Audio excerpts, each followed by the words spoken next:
¿Me escuchan bien ahí? Sí, Julio, se te escucha bien.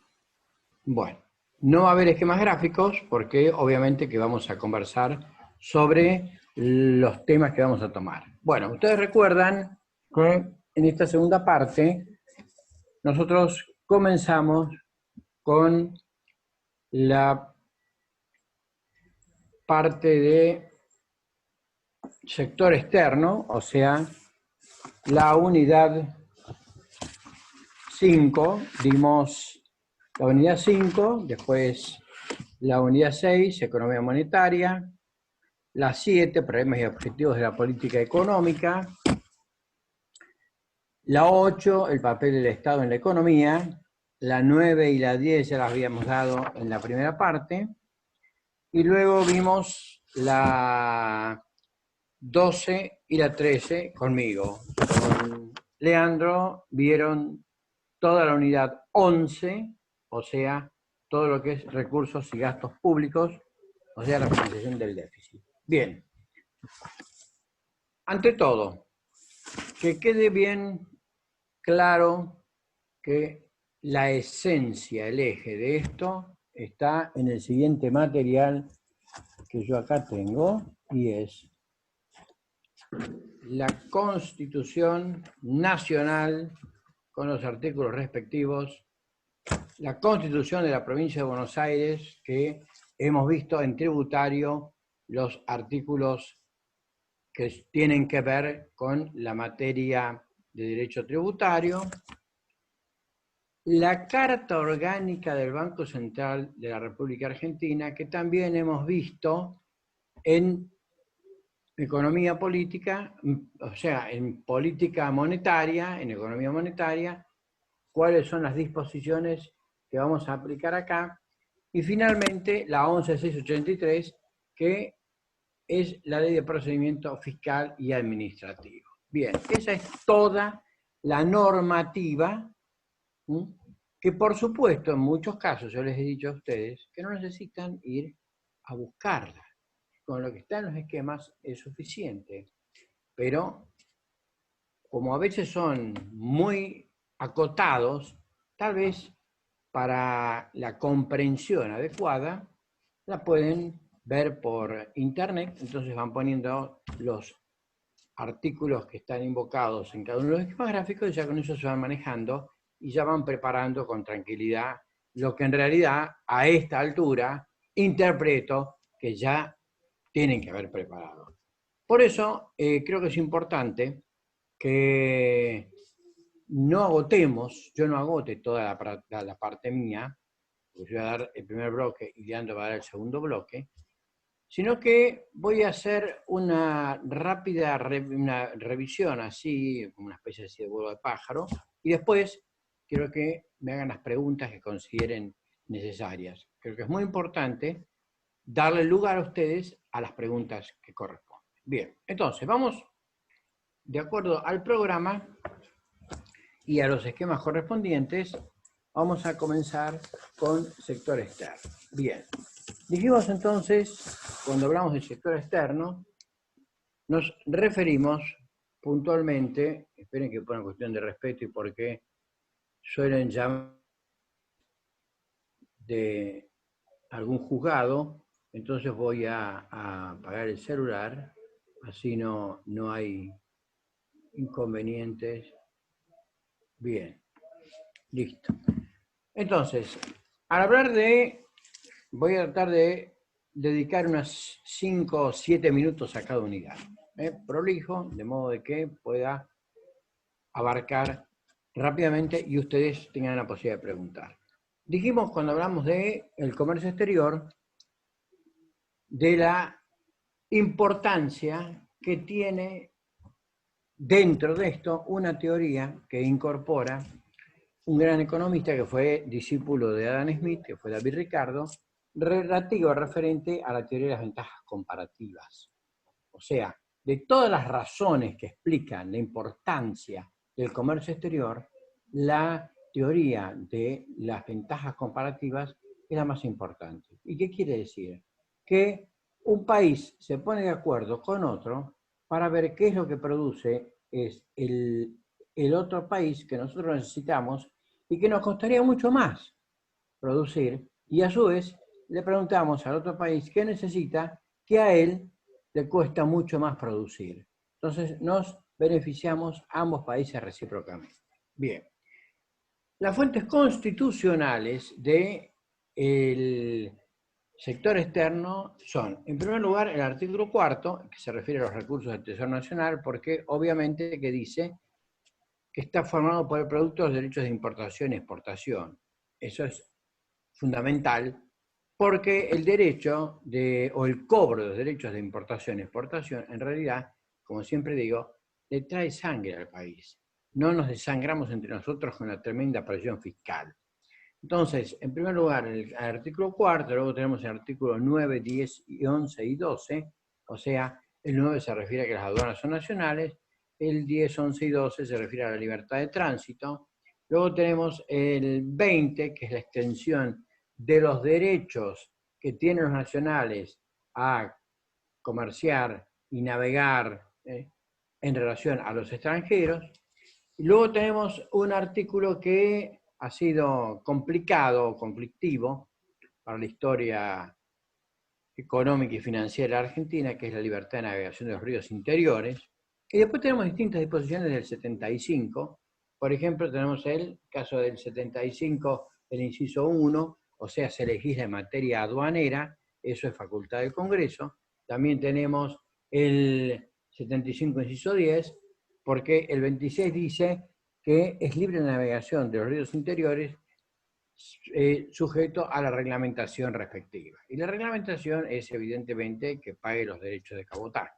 Bueno, el artículo 75, en el inciso 10, reglamenta o regula la facultad del Congreso de reglamentar esa navegación de los ríos interiores. Bien, luego tenemos el inciso 13, que es el que se llama la cláusula, está tomada de la Constitución de los Estados Unidos, es la cláusula comercial, reglamenta el comercio exterior, o sea, es el poder legislativo el encargado de firmar tratados de comercio con los países del exterior. Muchas cosas que se han hecho con, o a través del DNU ha sido pasando por encima la Constitución Nacional y la facultad del Poder Legislativo de utilizar esa norma del 75, esa cláusula comercial que ha sido tomada de la Constitución de los Estados Unidos,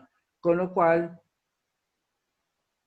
muchos de los problemas que tenemos nosotros es porque se ha atropellado la Constitución y no se ha dado el marco normativo correspondiente a todo lo que tiene que ver con el comercio con otros países. Bien. Luego también les hice referencia al deterioro de los términos de intercambio y me acuerdo que en ese momento me referí a Rogelio Frigerio, que fue uno de las manos derechas. Estoy controlando el horario para no excederme. También voy a preguntar qué significa esto del deterioro de los términos de intercambio, porque lamentablemente nosotros, al ser exportadores de materia prima, el sector primario, y ser importadores de productos del sector secundario, es decir, de la industria, tenemos el problema del costo que nos significa y en el deterioro, que ahora vamos a conversar dos palabras, en la balanza comercial, porque lo que nosotros exportamos tiene bajo valor agregado y que lo que importamos tiene alto valor agregado. Bien, entonces así es como entramos en la balanza de pagos. La balanza de pagos es un instrumento contable que registra sistemáticamente las transacciones económicas ocurridas en un tiempo determinado. Recuerden que yo les hice una especie de cuadro, lo elabora el Banco Central de la República Argentina y está dividida en tres grandes bloques, o sea, cuenta corriente, cuentas de capital y cuenta financiera. Y hay una cuarta que en realidad no se cuenta, pero es una cuenta importante porque se refiere a errores u omisiones. Es una cuenta de ajuste. Bien.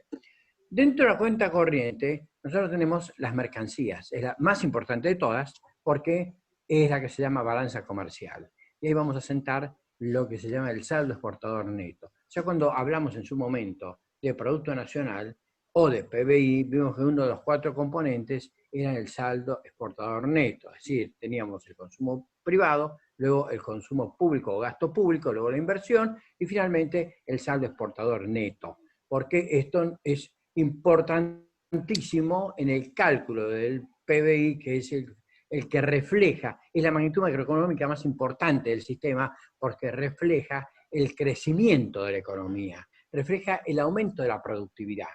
Por eso, cuando el artículo 75, inciso 19, que es la cláusula del progreso, nos habla de aumentar la productividad de la economía, en realidad lo que se refiere es aumentar el Producto Bruto Interno o aumentar el Producto Nacional paulatinamente. Bien. Luego tenemos los servicios. En los servicios vamos a ver los royalties, o sea, los derechos de patente, los viajes, vamos a ver los seguros, los fletes que se pagan. Y dentro de la cuenta de capital también tenemos el caso de las rentas. Y luego tenemos la... perdón, dentro de la cuenta corriente estoy. Mercancías, servicios, rentas, transferencias corrientes y cuenta de capital. Y vamos ahora a la cuenta de capital. La cuenta de capital es la segunda, el segundo rubro o subrubro importante, y ahí asentamos las transferencias de capital, o sea, todos los fondos que transferimos del patrimonio de inmigrantes y la adquisición y la generación de activos y activos financieros. Finalmente tenemos la cuenta financiera, y acá tenemos inversión directa, inversión en cartera, otras inversiones y variación de reservas. Esto es muy importante, porque acá anotamos todo lo que tenemos como reservas del Banco Central. Acá, cuando se habla de las reservas del Banco Central, que quede bien claro que tiene su lugar dentro de la balanza de pagos. Bien, entonces ya terminando con esto, pasamos directamente a los organismos multilaterales. Me interesa que por lo menos sepan que existe el GATT, que existe la CEPAL, la Convención Económica para América Latina. Las políticas aduaneras tenemos de libre cambio y de proteccionismo, o sea, según se levanten o no las barreras aduaneras. Y luego tenemos las distintas cláusulas. Para terminar, entonces, con sector externo y pasar a economía monetaria. Bien, economía monetaria, los artículos fundamentales de economía monetaria, sabemos que son, en primer lugar, el 75, Constitución Nacional, el inciso 6, inciso 11, o sea, el inciso 6, establecer un banco federal, el inciso 11, sellar moneda, el 18, proveer lo conducente a la prosperidad del país, y el 19, que es defender el valor de la moneda. Esas son las normas que junto con el 126, que para las provincias establecen la prohibición que tienen las provincias de acuñar moneda. Muy bien. Vamos entonces a concepto de dinero. El dinero es todo medio de pago, generalmente aceptado, que se intercambia por bienes y servicios. Muy bien. Luego hay una evolución histórica, hay 4 etapas. El dinero mercancía, la acuñación de moneda, luego tenemos el dinero papel, que surge en la Edad Media, y finalmente el sistema fiduciario, que es el actual. Quiere decir que el valor del dinero descansa en la confianza que inspira y además en la legalidad que tiene ese papel, que es representativo de la posibilidad de adquirir bienes. ¿Cuáles son las funciones del dinero? Bien, las funciones del dinero son 4. En primer lugar, es medio de cambio, porque gracias al dinero se eliminó el trueque. En segundo lugar, es unidad de cuenta. Todas las transacciones se hacen en función de los términos de dinero, como la contabilidad.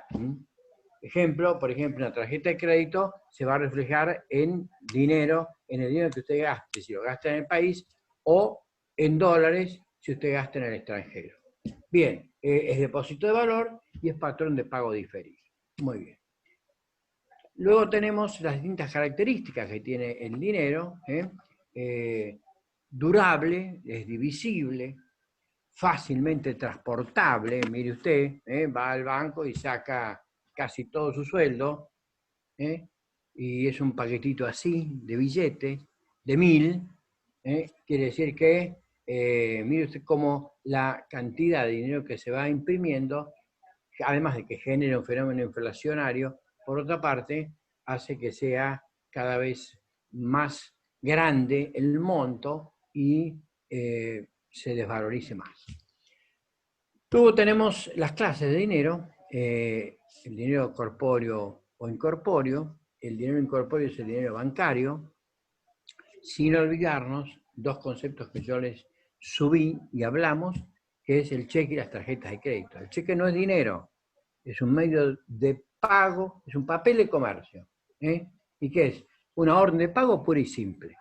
Y la tarjeta de crédito es un documento plástico, como ustedes ya saben, que emite un banco a nombre de una persona para efectuar compras. Que usted puede no tener dinero en ese momento en el banco, con la que es distinta a la tarjeta de débito. La tarjeta de crédito le permite que usted vaya difiriendo el pago en distintas cuotas. Bien, ¿cuándo se crea el dinero bancario? Cuando se produce un depósito, un préstamo. O sea, acá lo tenemos a Pedro y acá lo tenemos a Juan. Pedro le pone 100 pesos al banco para que el banco le dé un interés, y viene Juan y le pide esos 100 pesos. Entonces, acá teníamos 100 pesos en el sistema. Cuando el banco le presta esos 100 pesos a Juan, se crean 100 pesos más. Hay 200 pesos en el sistema. Se creó dinero bancario. Cuando se destruye el dinero bancario, cuando el préstamo que le dio a Juan, Juan devuelve ese préstamo, y entonces en el sistema quedan nada más que los 100 pesos que puso a trabajar, en este caso Pedro. Bien. Luego tenemos el mercado de dinero y la teoría cuantitativa del dinero. ¿Cuál fue el gran aporte de Keynes a esto? Keynes dice que no solamente el dinero sirve para consumir o para ahorrar, sino también sirve para especular. Y ese es el gran problema, cuando se utiliza para especular.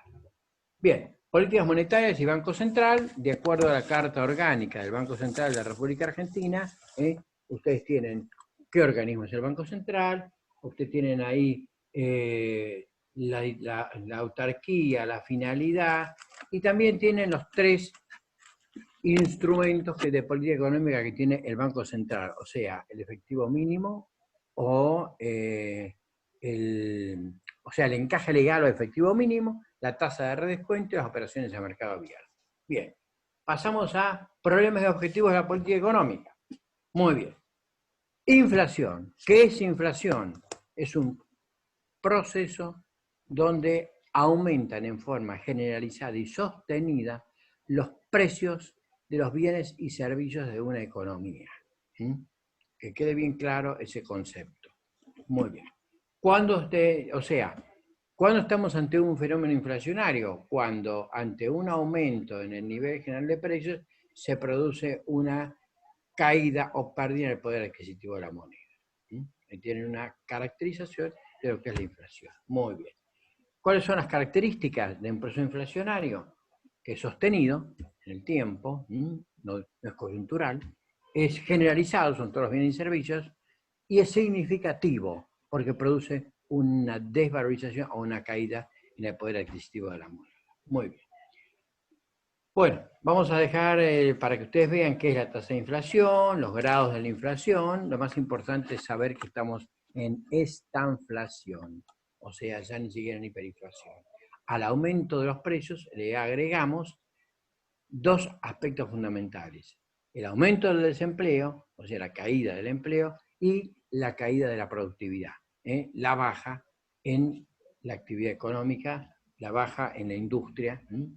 Bien, ¿cuáles son las teorías tradicionales? Son 3. En primer lugar, tenemos la inflación por exceso de demanda, la inflación por exceso de costos y la inflación por deficiencias estructurales. Fíjense que la inflación por exceso de demanda es la que se produce cuando están todos los recursos empleados y aumenta la demanda agregada. Si se quiere producir, no hay obreros, entonces las fábricas no pueden contratar porque está todo el mundo ocupado y trabajando, por lo tanto se produce una inflación porque ya no se puede producir más. Pero también sucede esto cuando es mayor la demanda que la oferta, o sea, que se produce, como habíamos visto en cuentas nacionales, el punto de equilibrio de la distribución de la renta, o sea, el punto de equilibrio del sistema económico, cuando aumenta la demanda y es más que la oferta, se produce obviamente también una demanda por exceso, una inflación por exceso de demanda. Bueno, esto ha sido explicado por la escuela clásica, por los monetaristas y por los keynesianos. Yo les dejo a ustedes que lo vean esto, no quiero excederme.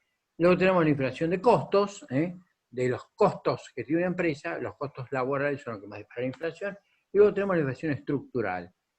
Esto es el gran aporte que ha hecho la escuela estructuralista de América Latina, nacida a partir de ACEPAL, que dice que no se puede entender la inflación en los países de América Latina si no analizamos los problemas estructurales. Y sobre todo lo que está queriendo decir es que la forma de entender es entender el significado del concepto de subdesarrollo en todos estos países de América Latina y a la que nosotros también pertenecemos.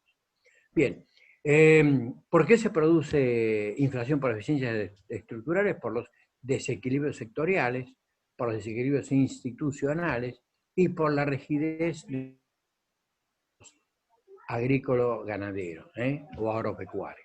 Bueno, pasamos entonces ahora a el crecimiento y el desarrollo. No se olviden que no son conceptos iguales. El crecimiento es el aumento constante de los niveles de la actividad económica y el desarrollo es un proceso donde se va produciendo un aumento en los niveles de la economía, pero fundamentalmente una transformación social, hay mejor distribución de ingresos y hay mejor tecnología. Bien, los determinantes, los recursos humanos, la formación de capital, los recursos naturales, tenemos el largo y el corto plazo, o sea, las variaciones de la demanda y de la oferta, la distribución de la renta, nosotros tenemos una distribución personal y una distribución funcional. La distribución personal la vamos a medir mediante una curva que es lo que se llama la curva de Laffer, y luego, no se olvide, perdón, la curva de Lorentz, porque la curva de Laffer mide la presión, la curva de Lorentz, y no nos olvidemos del coeficiente de Gini. Desigualdad la vamos a lograr por ese porcentaje. Los dejo que miren esto. El desempleo, les puse simplemente qué es el porcentaje de desocupados de la población económicamente activa. Ustedes miren qué es población económicamente activa, miren a quién llamamos desocupado, a quién llamamos ocupado, y las clases, las distintas clases de empleo que yo les puse que son 4, estacional, friccional, cíclico y estructural. Bien, con esto terminamos con la unidad número 7. Bien, acá hablamos de las funciones e instrumentos del Estado, porque si ustedes se fijan, bien el programa dice el papel del Estado en la economía, hablamos de la teoría socialista, de la teoría del liberalismo. Dijimos que dentro de las funciones del Estado, una de ellas son fomentar la eficiencia económica, la aplicación de los artículos 41 y 42 de la Constitución Nacional, en prueba de ello. Tenemos la eficiencia del mercado, y luego tenemos los fallos de mercado que justifican la intervención del Estado. Y ahí tenemos el concepto de externalidades, que yo lo dejo para que ustedes lo analicen bien, o sea, son efectos externos que surgen cuando en la producción o el consumo de un bien se afecta a empresas o consumidores que no participan o que no van a intervenir en la compra o venta de ese bien. Muy bien. Dentro de los casos de externalidad en la producción negativa, tenemos supuesto la contaminación. Y por eso voy a preguntar el artículo 41 de la Constitución Nacional. Y lo voy a preguntar porque es muy importante saber lo que significa la preservación del medio ambiente y el derecho que tiene el ciudadano a un ambiente sano. Este es un derecho constitucional. Bien, luego ahí les comenté lo que pasó con las papeleras y con la Barrick Gold Corporation. Y luego tenemos el Estado y el nivel de la actividad económica, de qué manera influye el impuesto y el gasto en el mercado de bienes y servicios. Pero lo más importante de esta unidad es el artículo 41 de la Constitución Nacional. Y como también va con el 42, tal vez hagamos alguna referencia al 42. Muy bien. Terminamos así la unidad 8 y pasamos a la 12, o sea, introducción al derecho tributario. Muy bien. Venimos bien, porque según mi cálculo estamos a unos 20 minutos, o sea que tenemos aproximadamente o 25 minutos más o menos, tenemos unos 10 minutos más para referirnos a la unidad 12 y a la unidad 13. Vamos a la unidad 12. Entonces, de la unidad 12 dice el derecho tributario, concepto y divisiones. Antes de hablar del derecho tributario tenemos que hablar del derecho financiero. Entonces, tenemos ahí que es el conjunto de normas jurídicas que regulan la actividad financiera del Estado. Ya ustedes saben, por la unidad número 10, que la actividad financiera del Estado es la actividad que tiene el Estado de proveerse recursos para efectuar gastos. Esos gastos tienen por objeto satisfacer necesidades públicas. Entonces, queda bien claro que una de las ramas del derecho financiero es el derecho tributario. Hay una breve referencia histórica. Lo importante es que unas grandes revoluciones, la inglesa, la francesa, la americana y la hispanoamericana, tienen una razón de ser en la existencia del tributo. Bien, están los 10 minutos que yo decía que me quedaban para poder terminar. O sea que venimos muy bien. Ahí está. Regresamos a la reunión. Perfecto. Bien. Justo los 10 minutos que yo necesito. Bueno. Derecho tributario, rama del derecho financiero, que es el aspecto jurídico de la tributación. Luego están las divisiones del derecho tributario, el derecho tributario constitucional, el sustantivo material, el administrativo formal, el procesal judicial y el penal. Muy bien. La autonomía, ¿por qué es importante el concepto de la autonomía? Por lo que significa para las provincias la posibilidad de ejercer su derecho tributario, o sea, aplicar sus impuestos. Pero acá hay cuestiones que yo les voy a preguntar que tienen que ver con el tironeo. ¿Qué sostienen los administrativistas? ¿Por qué no aceptan la autonomía? ¿Qué sostienen los civilistas? ¿Por qué tampoco aceptan la autonomía del derecho tributario? Y luego los que consideran que existe una diferencia entre el derecho financiero y el derecho tributario. Que en realidad el derecho financiero, dicen en una posición restringida, que no tiene autonomía, pero sí tiene el derecho tributario porque no hay ninguna otra rama del derecho que regule o reglamente el tributo. Bien, ahí tenemos la fuente del derecho financiero y tributario. En la Constitución Nacional, lo más importante, artículo 4, 16, 17, que regula el derecho a propiedad y sobre todo evita la confiscación. El 19, principio de legalidad. El 20, que se refiere a los extranjeros. Luego tenemos el 75, inciso 1, 2, 3, 4 y 8. Luego tenemos el artículo 99, inciso 3 y 10, y el 100, inciso 6 y 7, y el 121, autonomía de las provincias, y el 126, que se refiere a la facultad que tienen las provincias de disponer de sus recursos naturales. Bien. Dentro de ahí estaríamos, dentro de la Constitución Provincial, lo que voy a preguntar son los artículos que ahí puse, 47, 48, 49, 51, el 103, inciso 1, 2 y 7, que se refieren al poder legislativo, el 144, poder ejecutivo, gobernador, y luego tenemos algunas disposiciones sobre el régimen municipal, que es importante que sepan ustedes que los consejos municipales, los consejos de cada municipio, son los que tienen el manejo del presupuesto y los que disponen la legislación correspondiente. Bien, vamos al derecho sustantivo o material, que es el que se refiere a la relación jurídico-tributaria. ¿Qué es la relación jurídico-tributaria que se produce entre el Estado, que es el sujeto activo, y el sujeto pasivo, que es el contribuyente? Y cómo nace una obligación jurídico-tributaria. En esa obligación jurídico-tributaria tenemos las características y las fuentes. Las fuentes son el precepto legal y el hecho imponible. No basta que haya una ley que diga cuál tiene que ser el impuesto o cómo tiene que ser el impuesto, sino tiene que haber un presupuesto fáctico, y ese es el hecho imponible. Si usted no tiene una casa, o no tiene un departamento, o no tiene un terrenito, a usted no le preocupa para nada que existe el impuesto inmobiliario. Muy bien. Luego tenemos el derecho tributario administrativo. Me interesa que ustedes sepan que existe un organismo nacional que se llama la Administración Federal de Ingresos Públicos, la AFIP, que se divide en la DGI, Dirección General Impositiva, y la DGA, Dirección General de Aduanas, y me preocupa o me interesa que ustedes conozcan los deberes, las facultades de verificación y fiscalización de la AFIP.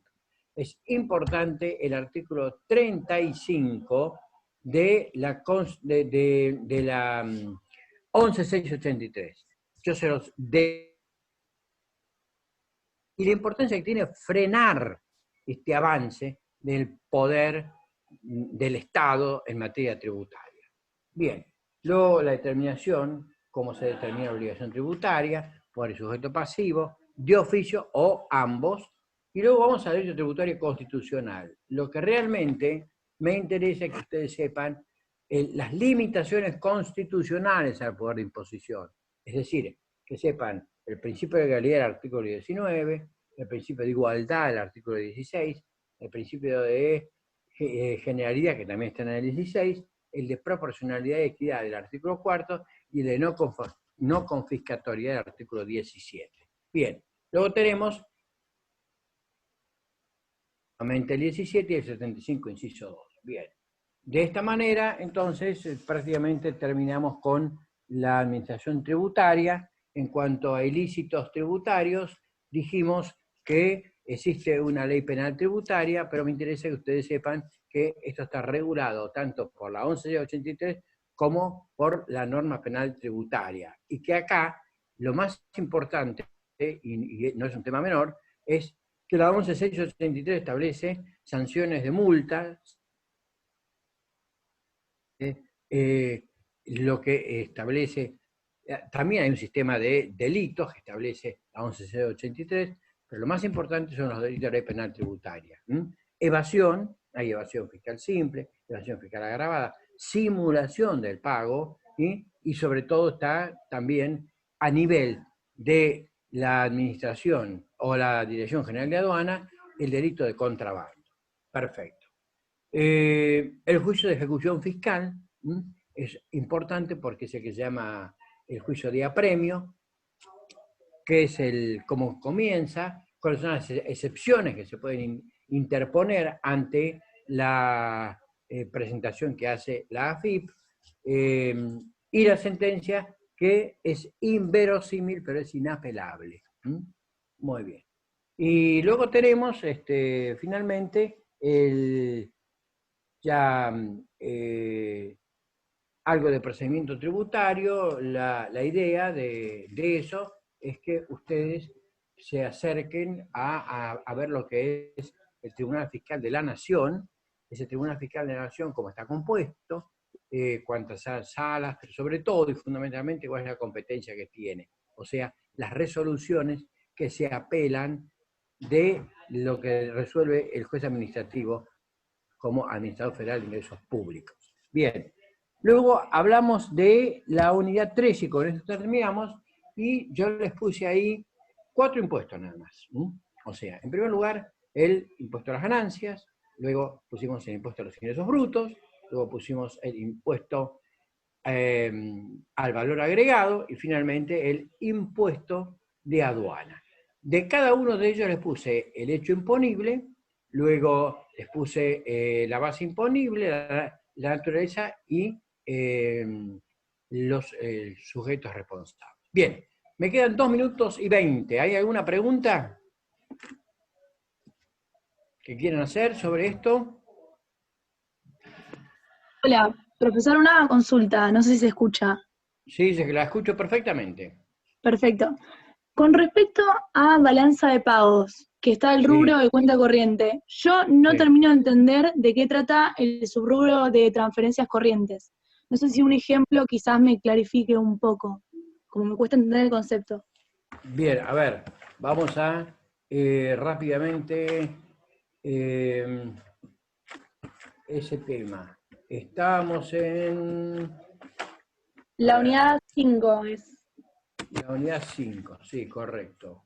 Bien, bueno, usted dice que lo que no comprende es la cuenta financiera. Es el subrubro de cuenta corriente. Acá donde dice, Cuenta eh, corriente. perdón, Transferencias corrientes. no, perdón, Bien. cuentas de capital era al final, la de Bueno, abajo. acá yo les dije, y ya está subido esto, que se asientan las transferencias de capital, o sea, fondos por liquidación del patrimonio de emigrantes, o sea, los que se van del país y venden todo, entonces ese dinero, esos fondos, tienen que, porque si venden todo para llevárselo afuera, tienen que constar fíjense que dice pagos, ingresos y pagos. Eso consta en la salida, o sea, sería en el rubro pagos, porque se están llevando el dinero del país, o sea, se están descapitalizando de alguna manera el país. Y además dice, y adquisición y enajenación de activos no financieros, recursos del subsuelo. Acá vamos a anotar todas las ganancias que se producen de la explotación, por ejemplo, de el material minero o lo que tiene que ver con la explotación del petróleo, si que nosotros logramos seguir sacando petróleo, o sea, recursos del subsuelo. ¿Eso lo clarifica un poco más? Sí, perfecto, clarísimo.